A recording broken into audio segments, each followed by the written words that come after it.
Hello, welcome to the Critical Cinema Club. I'm Colm. I'm Sean. And we're going to take this opportunity, as it's the 1st of December at the time of recording this, to talk about our favourite Christmas films. We are. Oh, for fuck's sake. So, I've been Colm from the Critical Cinema Club, and I'll see you later. See ya. This was your idea, so... Right. So, a film I know you like as well, Jingle All the Way. I do like Jingle All the Way. I think it's great. And it's you know what, it's not even like a good film. No, it's crap, but it's good at the same time. I like Arnie a lot. Put that cookie down! Now! Really good. You know what, it is what it is, and I think I enjoyed it as a kid, and it's just followed me through into adulthood, and I think it's great. I've got a lot of time for Jingle All the Way, and it's just a nice, harmless Christmas film, and for Arnie doing comedies, I'll never get bored of that. He can almost parody himself, can't he? Yeah. And he does it well. Oh, that's a good shout. Jingle All the Way. Yeah, it's got the Big Show in it. Yeah, it does. I'm gonna deck your halls, bub. Another Christmas film. Is it my favourite one? I don't know. But Love Actually, I think's really good. I've been Colm from the Critical Cinema Club. Are you disagreeing with this? I hate that film. You hate it? And I have seen it. I've seen it a couple of times. Oh, what? No, I love it. I think it's great. Makes me want to punch myself in the face. Let's put it on. I'm not a fan of it. What don't you like about it? Oh, it's just... I'm not a huge fan of films where you've got... And I know I've spoken about films in the past which have got a large cast and there's loads of different story going on. They all kind of culminate together towards the end, like Dazed and Confused. But for some reason, I just don't really like a lot of the smaller stories in this film. It's too... For me, it's a little bit too lovey-dovey and a bit... Well, it's a Love Actually. It's in the title. That's true, actually is. But I'm not a fan of the film. It's just... It's not...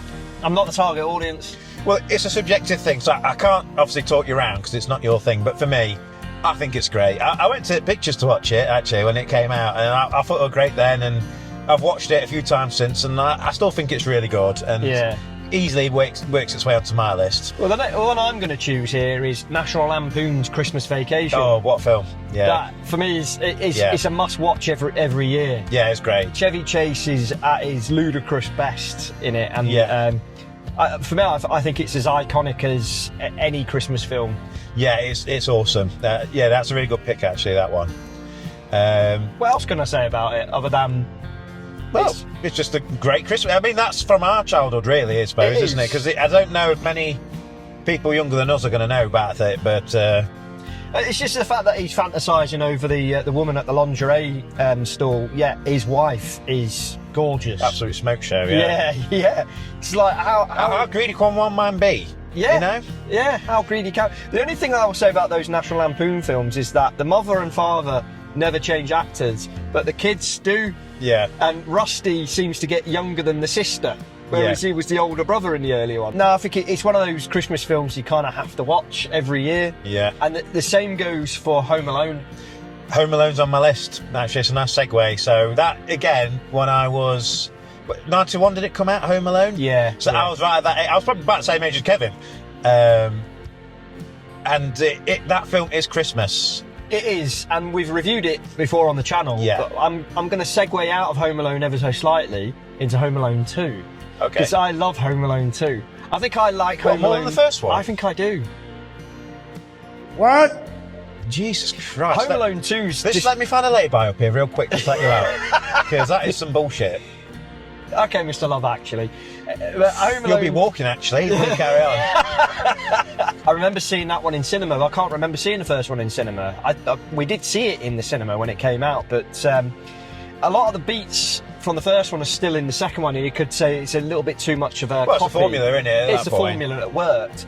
I do love Home Alone, but the reason why I choose Home Alone 2 because it goes a little bit more sadistic with the House of Horrors at the end, but the bricks. I think they should have done like a twist where they just bring a shotgun and just shoot Kevin. That's it. They've had enough. They execute him. But the one thing I discussed in my Home Alone review last year was there was this theory that Kevin grows up to be the Jigsaw Killer. That'd be great. You know, sometimes, and I know we've talked about this before, you have to do these mental gymnastics to enjoy films a bit more. Yeah. Did I ever tell you about when I've had to watch Frozen when I was a young dad?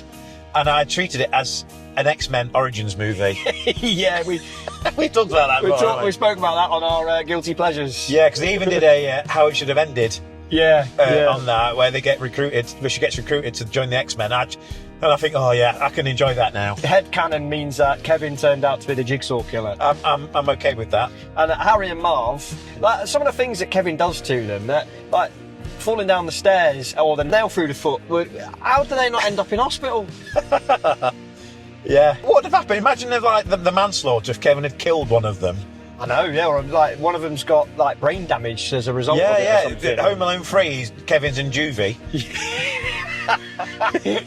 Juvie alone. Yeah.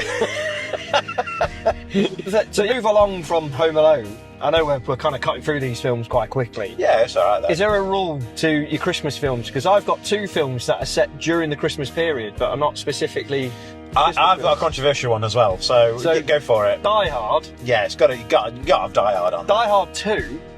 Die Hard, right, is on Disney Plus. It's in the Christmas section. It is in the Christmas section, and I like Die Hard 2. I think again it's rehash of the first one, just made it a bit bigger and grander. I think it's great. It's obviously set at Christmas. Yeah. I mean, you could have set it at a different time of year, but they didn't, and you have to look at it like none of these events would have happened the way they did if it wasn't at Christmas. Yeah. So the Christmas theme has to play alongside that. This is my last one, right? And this is controversial, right? Star Trek Generations. One scene. But I'm going to say it got released at Christmas, well, late November, and there is a good Christmas scene in it, and that makes it a Christmas movie for me. And I watch it at Christmas. What do you think about that? Right. You're going to disagree. I'm going to disagree because it's one scene. It's a weak link. I won't deny that. Most of the other Star Trek films of that era were all released at the end of the year, weren't they? They were all Christmas release films. But I would say, unfortunately, I was a bit too young to go, but you would have watched that film around Christmas time, and there was a Christmas scene in it, and that's ever so slightly pushes it towards Christmas there. So I'm putting my neck out there, and I'll put it on my list of Christmas movies. And can't do a single video without talking about Star Trek. Can't help it. And I may be the only person involved, watching this video, whatever, that thinks this. So I apologise if you disagree with me, but I'll put it on my list, and there it sits. Right, I have got a Christmas film here. Go on. Elf. Yeah, Elf's good. I like the Elf is another one of those films where my wife and I have to watch it every year.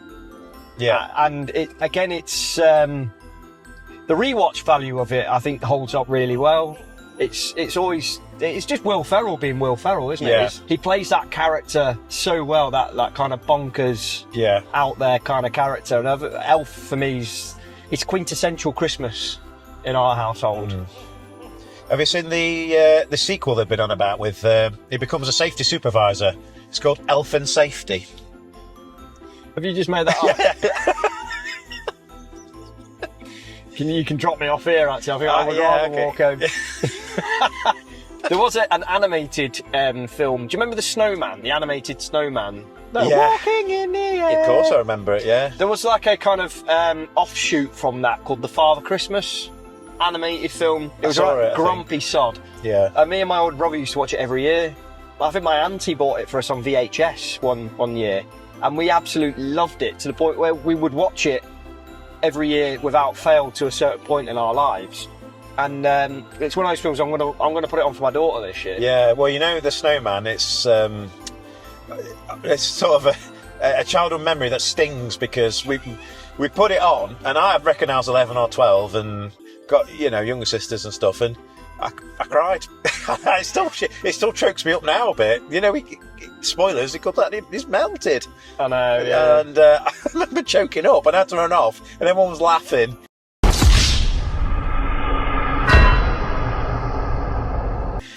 And it's just a core memory, and I'm just like, oh, no.